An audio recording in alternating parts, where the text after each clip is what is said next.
estudiar para test para muestras independientes es humano. Ojo, eso les voy a preguntar en el examen. Miren, estoy cantando el examen. La clase pasada les dije que decía tomar distribución normal, que es una distribución normal. ¿Qué más les voy a tomar? Les voy a tomar cuáles son los equivalentes no paramétricos de cada país. Por ejemplo, cuando no puedes usar chi cuadrado, usas fish. Cuando no puedes usar t-string para muestras independientes, usas un manguito. Existe una segunda prueba t-student, que es conocida como la prueba t-student para muestras relacionadas o muestras pareadas. Como cualquiera de los dos nombres que van a encontrar, como prueba t-student para muestras relacionadas, o lo van a encontrar también como prueba t-student para muestras pareadas, cualquiera de las dos. ¿Ya? ¿Cuál es la diferencia? En la primera t-student estábamos comparando en dos grupos de investigación. Acá cambia, el t-student cambia, y esto depende del diseño. ¿Cuándo utilizas prueba t-student para muestras pareadas? No cuando comparas dos grupos distintos de sujetos, sino cuando la investigación se hace en el mismo sujeto, con una medición antes y una medición después. Les voy a poner un ejemplo. ¿Ya? Resulta que un investigador desea conocer o desea estudiar la actividad hipoglicemiante del maíz morado, sea maíz. Entonces, para ello, decide obtener un extracto hidroalcohólico del maíz morado, sea maíz, obtiene su extracto, y dice, bueno, muy sencillo entonces, yo voy a aplicar a un grupo de sujetos. Hago mi cálculo del tamaño de muestra o lo que tengo disponibles y lo voy a aplicar. Entonces, antes, lo que yo necesito primero en ese sujeto es conocer sus valores de glucosa basales. Así que voy a tomar una muestra de glucosa antes de empezar el experimento para tener mi basal. Luego, le voy a dar el extracto con maíz morado, como sea maíz, y a la hora, o a las 2 horas, voy a medir qué tanto bajó la glucosa. ¿Ya? Entonces, estamos en la situación que a un sujeto vamos a administrar una planta medicinal con fines de conocer si reduce la glucosa o no. Pero cuando tú haces eso siempre necesitas un basal de comparación. Así que necesitas una muestra antes de darle, digamos, la planta medicinal, luego le das la planta y luego evalúas en un segundo momento. Entonces, acá tenemos el sujeto. En el tiempo, lo primero que vas a hacer es tomar una muestra basal. Luego, le administras la planta medicinal que quieres estudiar y tomas posteriormente una muestra al final del estudio para saber si hubo diferencia entre el antes y el después. En este caso, ¿de qué vamos a obtener antes y el después? De la glicemia. Por tanto, nosotros vamos a comparar la media de la glicemia basal con la media de la glicemia al final del estudio. Pero nuevamente, es el mismo sujeto. No son dos grupos, es un sujeto o un grupo de sujetos que lo pueden llevar un antes y un después. Por ejemplo, si yo quisiera conocer, a mí me han dicho mucho, ¿no? La vecina me comentó y me dijo, ay, ¿sabes qué? Mi esposo tiene presión alta, le di maracuyá y el maracuyá funcionó, le bajó la presión por el maracuyá. Entonces tú dices, ¿realmente funcionará o no funcionará? ¿Sea cierto o no sea cierto? Fácil, entonces a un sujeto entonces le mides la presión arterial antes, le das el maracuyá y luego mides la presión arterial después. Es un experimento muy sencillo, pero que se usa mucho en plantas medicinales. Entonces, todo aquello que sea cuantitativo en un sujeto que puedas medir antes y después, funciona muy bien. Estos estudios antes y después, ¿qué requieren? Tienen que ser longitudinales, porque tienes que tener por lo menos 2 mediciones en el mismo sujeto, al menos 2. Cuando tú trabajas con una sustancia y tú vas a medir un antes y un después, hablamos de efecto. Por tanto, acá vamos a llegar a esa discusión eterna entre las palabras efecto, eficacia y efectividad. Esto de acá Obviamente no está relacionado con pruebas estadísticas, pero es bueno que ustedes lo conozcan, ya que hemos llegado a este punto. Porque yo veo que ustedes, los alumnos convencionalmente, se equivocan mucho cuando tienen que emplear efecto, eficacia y efectividad. Por lo tanto, yo debo tener muy en clara cuál es la diferencia entre efecto, eficacia y efectividad. Muy bien. Empecemos con eficacia. ¿Ya? Utilizamos el término eficacia cuando queremos comparar dos grupos de investigación. Ojo, dos grupos de investigación. Pero usualmente empleamos en ensayos clínicos, cuando estamos viendo medicamentos.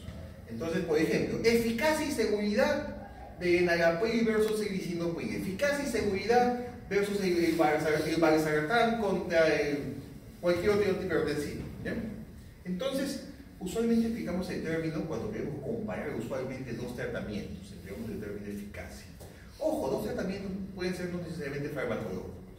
Lo que quiere decir que para que yo pueda analizar eficacia, debo tener dos grupos en los que voy a hacer una comparación. Por tanto, no puedo hablar de eficacia con un solo grupo de investigación. Tengo que tener el grupo de estudio y un grupo de comparación necesariamente. El término eficacia ayuda a los resultados de un experimento en condiciones ideales. En condiciones ideales. Les voy a poner un ejemplo.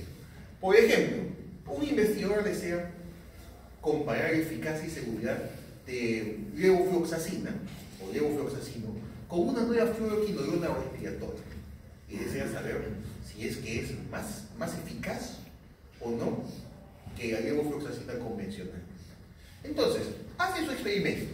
Tienen un grupo de pacientes a los que les dan levofloxacina y tienen otro grupo de pacientes a los que les dan la nueva fluoroquinolona respiratoria.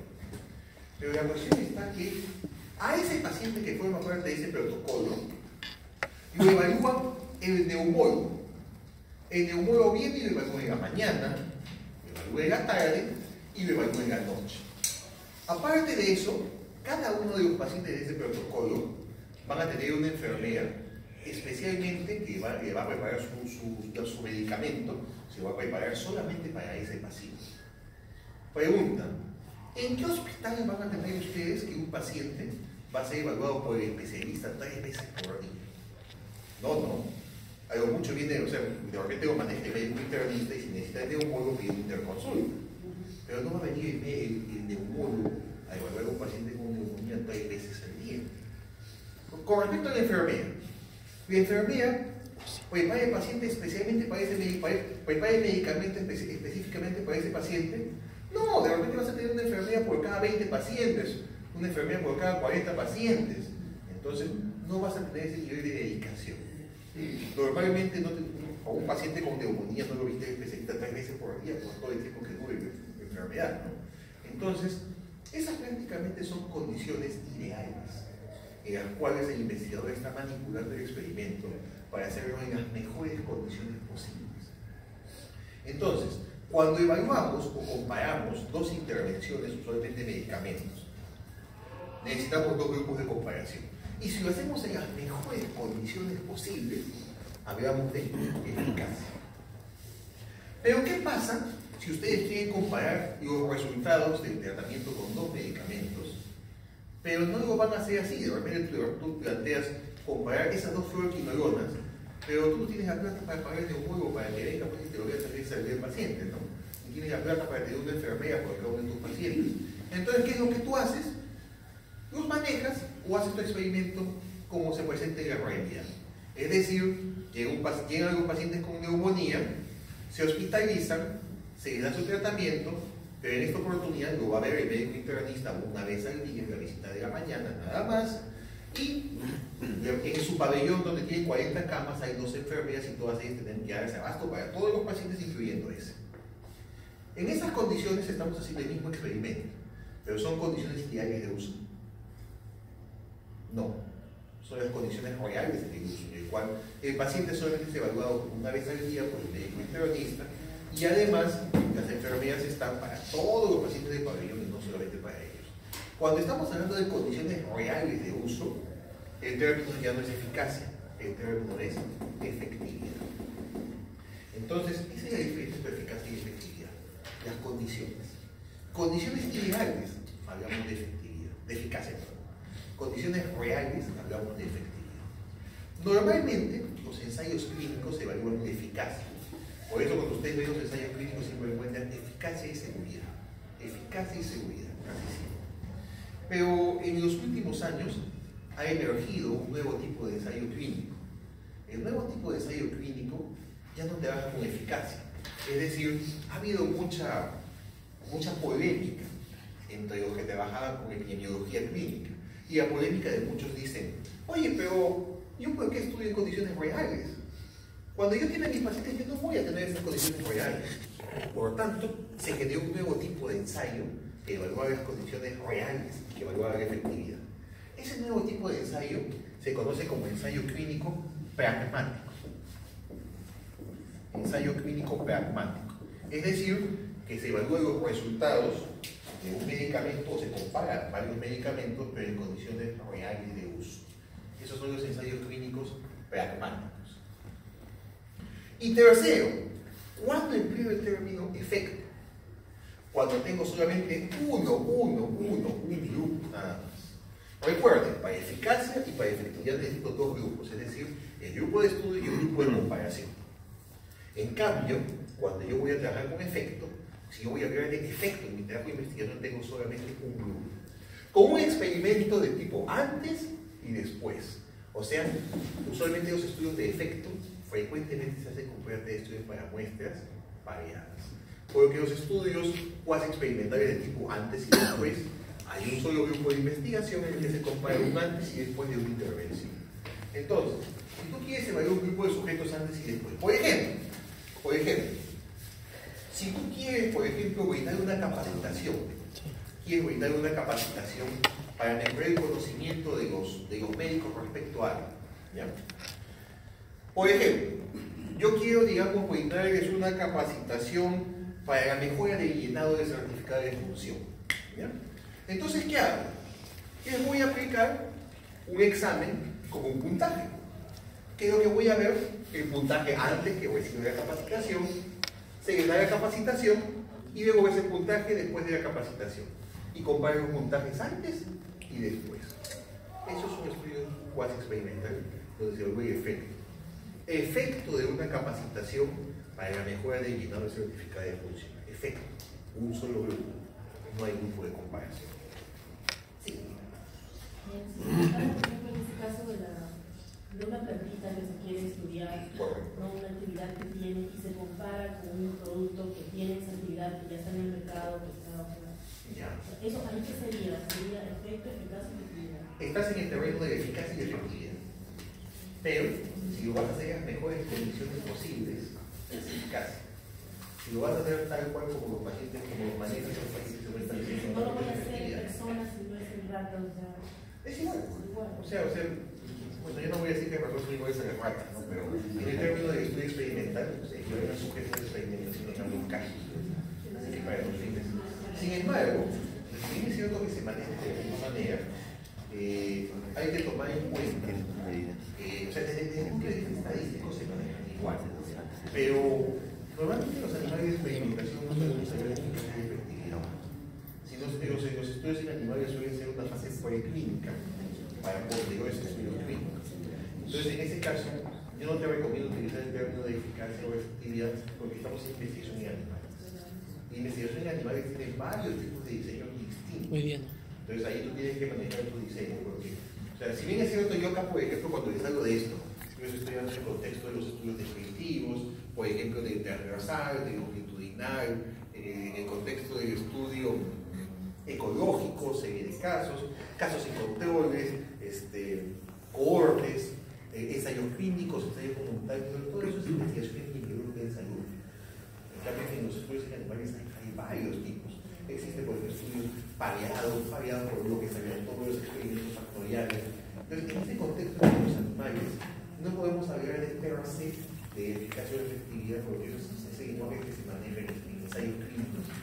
Entonces, no funciona. Sí, porque yo he visto varias tesis, estudios que me han hecho con los animales, siempre lo veo como efecto.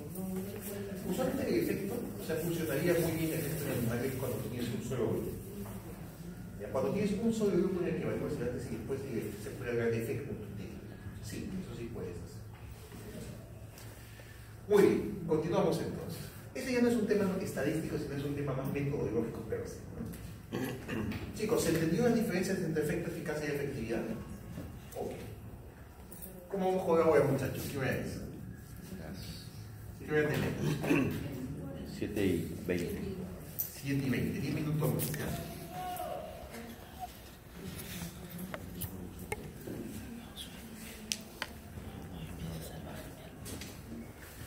Entonces, en este caso, ¿cuál es la diferencia con la salida para la prueba test para muestras independientes? Vean, esta es la prueba test para muestras independientes. Bastante grande.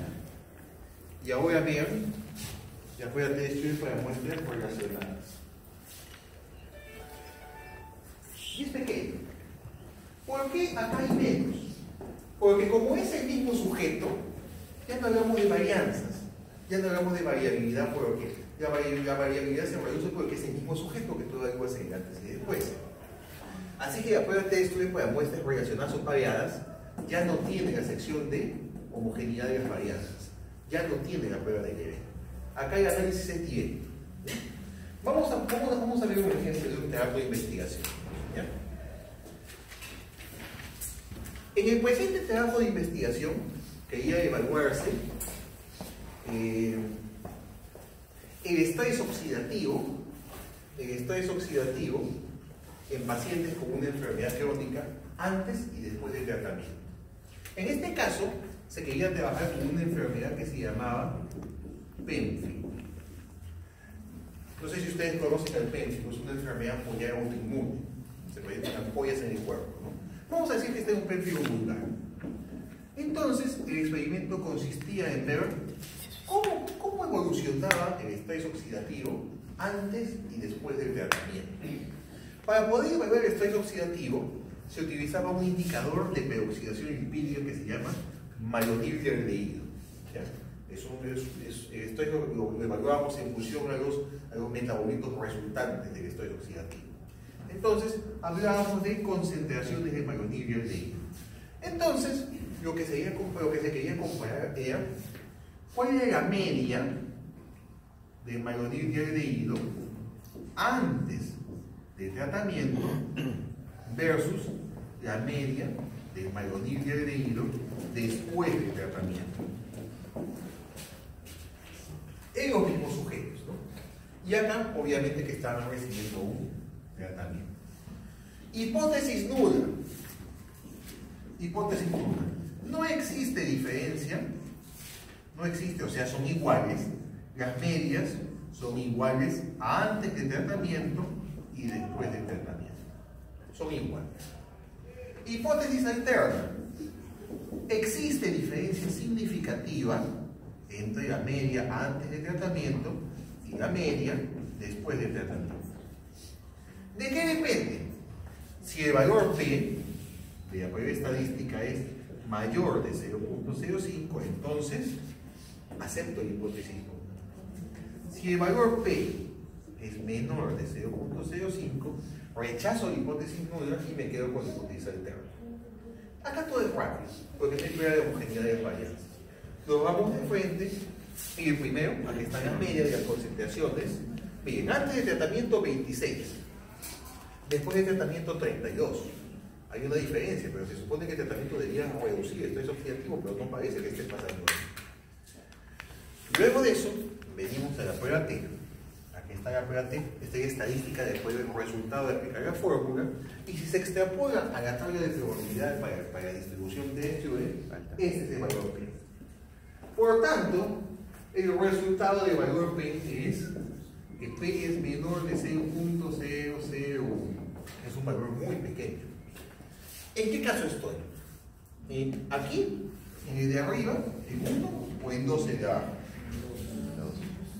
En 2, definitivamente. El valor P es notablemente menor de 0.05.